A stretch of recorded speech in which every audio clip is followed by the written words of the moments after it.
Hi there, everyone. It is the 4th of July, 2012. Basically, happy Independence Day for any Americans out here or anybody else that does celebrate that holiday worldwide. But let's talk about the weather. Here in the Philippines, we have been watching Invest 96W. That's what it's been called by NRL. An active low pressure area from Pagasa is also another name that you have been hearing about it here. Now it is finally starting to inch away from the main island of Luzon here out towards the South China Sea. Still some inflow wrapping around it from the southern periphery that is pushing onshore. You still could be seeing some heavy rainfall in Manila here, but good news for the most part, especially down towards the south in Visayas, you are starting to see a let up. But once again, though, that inflow coming in from the south, and also look at some of these convective bands coming in from the east. Still could be experiencing up to about 100 to 150 millimeters throughout the next 24 to 48 hours. And let's take a look actually from a video coming out of the Cebu area. And this is actually from Green 10110. I'll be putting the annotation to the video up in this area. And you can just see a flooded roadway here. This was a quite common occurrence, unfortunately, due to a retaining wall breaking on one of these rivers out here in Bulacan. Two people were killed. That's really sad news there. Always remember, even though these invest areas are not a super typhoon, those are usually the ones that get drawn the most attention, and thus sometimes you actually don't have any deaths from them because mainstream media often picks up on them. The warnings are often put out on them. These smaller storms that are very stagnant and have the heavy rainfall that can cause deaths because there's just never really too many warnings issued. So that's just one thing I want to stress here. Read Mr. Adonis's great article he actually put out a few days on that exact fact.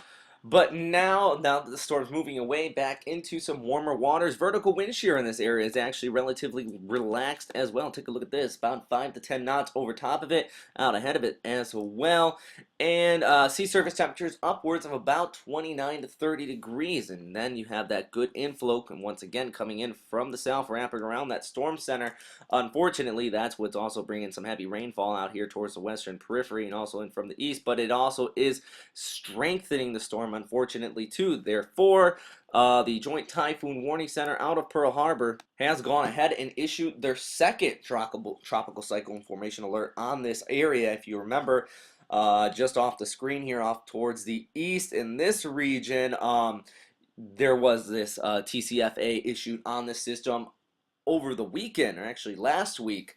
Then it kind of got disorganized and moved over the Philippines. It actually remained rather organized over the Philippines with a clear center of circulation. Just, I guess, the land interaction, since it was over land, it never actually got upgraded to a tropical depression by any organization at that time, but still brought all that heavy rain. And now it is over the South China Sea. All these factors combined, it does look like there is a fairly decent chance of this developing into a tropical. So where will they be going if it does develop up any further? And even if it doesn't develop up, where would this whole big blob of convection and moisture be going? Well, right now it is located right about in this area here. You have that circulation going around the storm and just pushing off there towards the northwest, and it's going to be following these overall background flow, these streamline analysis. I really like to use this particular product. It doesn't fail too often because it just gives you the kind of flow in the whole weather pattern, and that's what drives the direction of tropical systems. So with that said, at least in this time, I do think it probably is going to be heading off here towards Hanoi, just towards the western portions of Hong Kong as it continues the track through the South China Sea.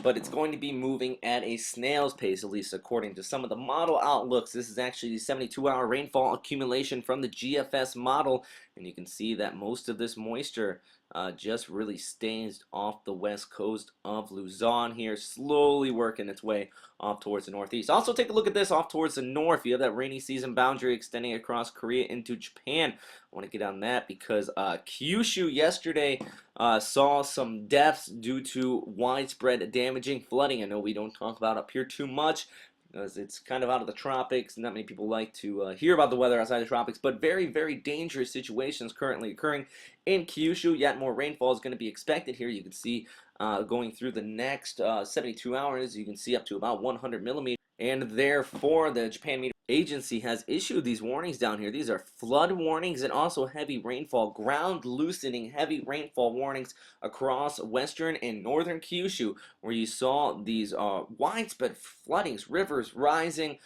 Some areas actually here, specifically right about in this region here, saw up to about 90 millimeters per hour. That is an intense amount of rainfall falling all at once. It all is due to this rainy season stationary boundary. This is not anything quite unusual. It's just that it is occurring, and it's occurring in a centralized location. This is actually the most recent hourly totals from about noon Japan Standard Time here, about 03 Universal Time on the 4th of July. It's 30 millimeters per hour still occurring here, but that's to our satellite photo here, and you can see that yet more convection and more thunderstorm activity is pushing in from the west out of northeastern China. But that is all for right now, everybody.